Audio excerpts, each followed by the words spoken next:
Now, you would think that any reaction that's going to release energy on its own is going to happen spontaneously.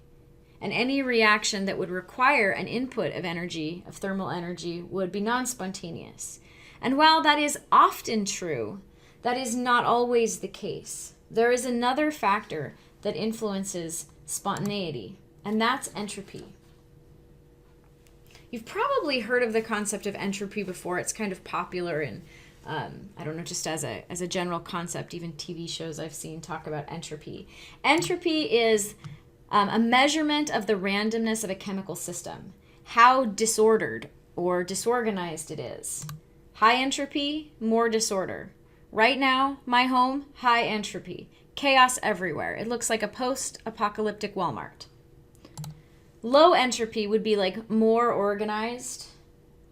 I can't use my home in this example at all, but you can understand. If you're married to someone who's super organized, maybe so they like low entropy and you're okay with high entropy.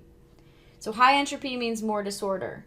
So there's no such thing as a negative entropy. We've set that like a perfect order, a pure crystalline solid would be 0. But, and this is really important, the change in entropy can be negative. So the entropy of our product or our reactant can't be negative, but this value can. The difference between the two of them can. So let's kind of think about this. If our product has more entropy, so it becomes more disorganized, this number would be higher. So that means if we have a positive delta S, a positive change in entropy in our reaction, our entropy increased. And that means more disorder, more chaos.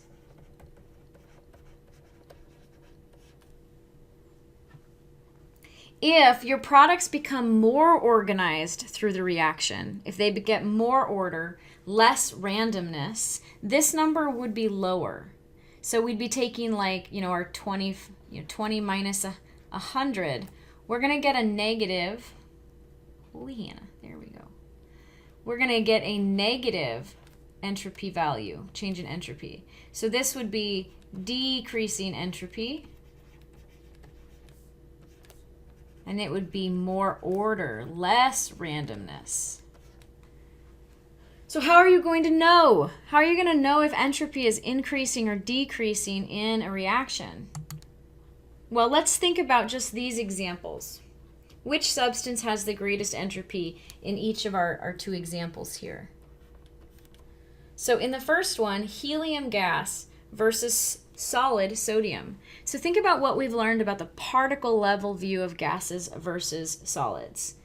So we know by the very nature of gases and solids that there is a lot more randomness in the behavior of gas particles than of solids. There's a lot less order.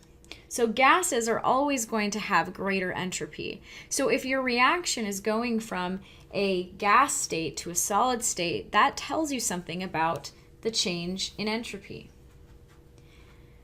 And here, liquid water versus vapor. Water vapor, sorry, to think. So same thing here. Gases have more entropy than liquids, which have more entropy than solids. So sometimes just that, the state of your reactions can give you an idea of at least the positive or negative value of your change in entropy. Now, you might be wondering, how does this relate to anything, to chemical reactions or to our overall question? Well, the second law of thermodynamics tells us that the universe prefers entropy. The universe tends toward maximum entropy. Or to put it another way, increasing entropy is spontaneous. So think about the following scenario. Consider this diagram of gas particles that are trapped in this weird two-sided apparatus. So we have all the gas particles over here in this first one and this funny little valve. And if we open it, it is spontaneous. It will occur without our help, that the gases will spread themselves out. They will increase the disorder of the system. They're going to spread out and we're going to become even farther apart, more random, more chaotic. The reverse is not true. If we have the gases spread throughout this whole thing and we open this up, it will not spontaneously proceed to a more organized system. They won't do that on their own. And so that's going to impact our reaction as well. So it doesn't just matter if heat has to go into or come out. We also have to consider, are we fighting an uphill battle about organization or are we not? And think again about like the idea of a home. You know, my home naturally and without effort gets messier. I have to put in energy constantly. It is a non-spontaneous process for my home to be organized. And even though I might joke that I would just love it if like my home naturally did, it would really freak me out if it did, because it's non-spontaneous. That isn't how the world works. The universe tends toward disorder and chaos. So now we can actually return back to our question, or at least the concept of it. Let's go back to our Gibbs free energy equation. So we've already gone over this in a little bit, but now we should know what these words mean. To review, Gibbs free energy is the change in enthalpy minus the temperature of the system times its change in entropy. If it's negative, it will be spontaneous. If it's positive, it will be non-spontaneous. And now we know what these words tell us. This change in enthalpy, this is about, does energy have to go in or does energy have to come out? Does it release heat or does it absorb heat? And this is about disorder. Does it become more organized or does it become less organized? Now here's a nice thing about what we're learning about right now. You're not actually going to be asked to calculate Gibbs free energy at all. You're just going to be asked to identify if a reaction will be spontaneous or not. And all you have to be able to do then is to figure out not its actual value, but its sign, negative or positive. So based on that, we should be able to make some interesting assumptions. First one, reactions that are exothermic with products that are becoming more random, more chaotic, and more disordered, these are always going to be spontaneous.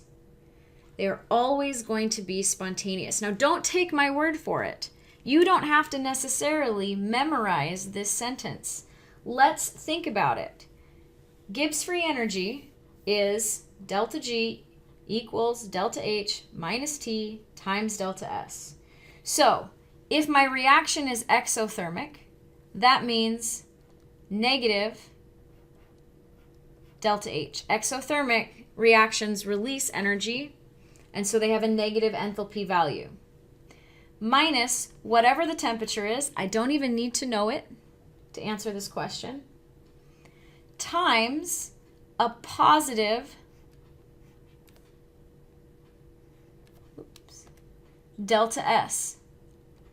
A positive change in entropy. Because if we're getting more disordered, we're going to have an increase in entropy and our change in entropy will be positive. So going back to your math days, let's think about this. If we have a negative number and we are subtracting a number from it, we are always, always, always going to end up with a negative number. It doesn't matter what this number is. It doesn't matter what this number is. Based on these signs, this will always be negative. And a reaction with a negative change in Gibbs free energy will always be spontaneous. So if the reaction releases heat and makes the products more disorganized, it will occur spontaneously. On the other hand, if a reaction requires that you put energy in, it has to absorb heat energy from the surroundings, and the products have to become more ordered. They have to lose chaos. They have to lose disorganization. Those reactions are always going to be non-spontaneous for the same reason, the sign of the Gibbs free energy. So let's go through that again.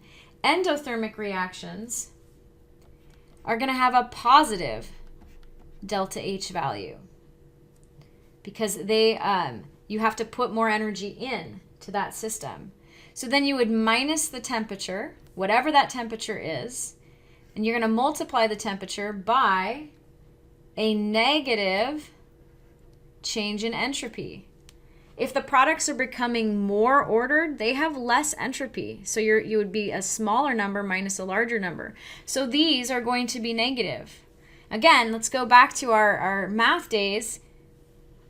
I was taught when you're multiplying a negative by a negative, you make these positive. So I'm going to do it as a dot. That essentially becomes a positive plus positive values. These look like division symbols now. You know what I'm trying to do here. So my change in Gibbs free energy will always be positive. That means non-spontaneous. So if a reaction requires that I put heat energy in and make the system more disorganized, or more organized, more ordered, if I have to decrease the entropy and put energy in, and it ain't happening, Care Bear. Now, again, it's not to say we can't make those reactions happen, but they won't happen non-spontaneously. We'll have to overcome this. Now, hopefully, your brain is going, wait a minute. What if we mix these? What if, yeah, it's exothermic, it releases energy, but the products do have to get more organized? Or what if we have to put energy in, but the products are less ordered? What happens then? Well, in that case, the answer to whether or not it's spontaneous or not is it depends. It's temperature dependent.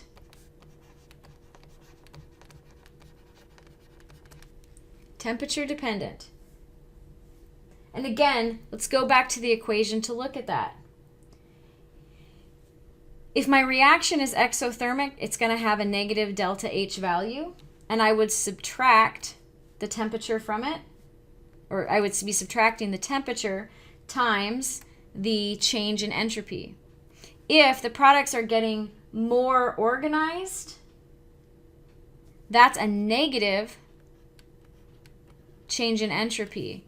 So these, think of them now as positives. Now, is this going to be negative or positive? Well, it depends on T. At certain temperatures, it will be positive. At other temperatures, it will be negative. So it's temperature dependent. The spontaneity of the reaction is temperature dependent. The same for if it were an endothermic reaction with products that get more disordered. We would have a positive delta H minus temperature. Because our products are getting more disordered, we would have a positive entropy value. So that would mean then, looking here, positive minus a positive. So positive minus, is it going to be negative or not? It depends. It depends on how big this ends up being. If this is smaller than this, it's positive and non-spontaneous. If this ends up bigger, so again, we end up with a positive or negative delta G depending on the temperature. Isn't this cool, you guys? I know you're loving it. I just really do think it's cool, the idea that some reactions, they'll happen at this temperature, but they won't happen at this temperature. So back to our discussion. Is the following reaction spontaneous, non-spontaneous, or temperature dependent? So again, I would really encourage you to pause for a second, solve this on your own, and then listen to the response. So here's some important information that can help you, that you won't get on a test or quiz, but it's nice to have in front of you for solving right now. What we essentially need to figure out is delta G going to be positive or negative? We're not even going to calculate delta G. You can save that for future chemistry classes. We just want to know, is it positive or negative? Exothermic or endothermic? We have different positives and negatives. Less entropy, more entropy. Whoops. I have a mistake here. Please forgive me. So if it ends up with more entropy, so more disordered products, we're going to have a positive entropy. So taking a look here, I can see that my reaction is exothermic. And I can see that because Energy, kilocalories, 137 kilocalories are listed as a product. So that tells me I have a negative delta H value. So negative delta H minus the temperature. Now what about entropy? So if you look here, I have gases becoming a liquid. That sounds like chaos and disorder to less chaos and disorder. So that would mean that we are going to have, the entropy is decreasing. It is becoming more organized. So that is a negative delta S value. So in looking at this, I'm going to have a negative minus a number times a negative. So I'm going to make these positives. So will my delta G, will my change in Gibbs free energy be positive or negative? Well, it's going to depend on the temperature. Because at some temperatures, it will be spontaneous. It'll be spontaneous at low temperatures where this number together is small enough to still have this be negative. But it will be non-spontaneous at high temperatures. When this gets high enough that this is larger than this, it would be positive. So my answer would be it is temperature dependent. Oh, good lordy. I knew that looked wrong. Ha ha ha. Temperature dependent.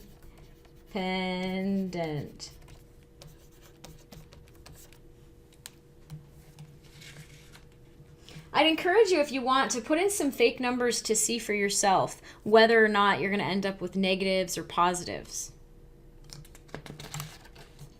Now that's the end of the lecture. If you're looking for any additional practice problems on here, there's a lot of practice in the book.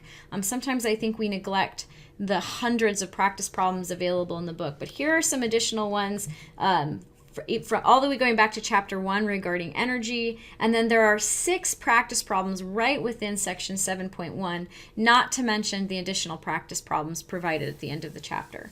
And also, if you're struggling with any of the content, send me an email or stop by my office hours next week. Have a great weekend, you guys.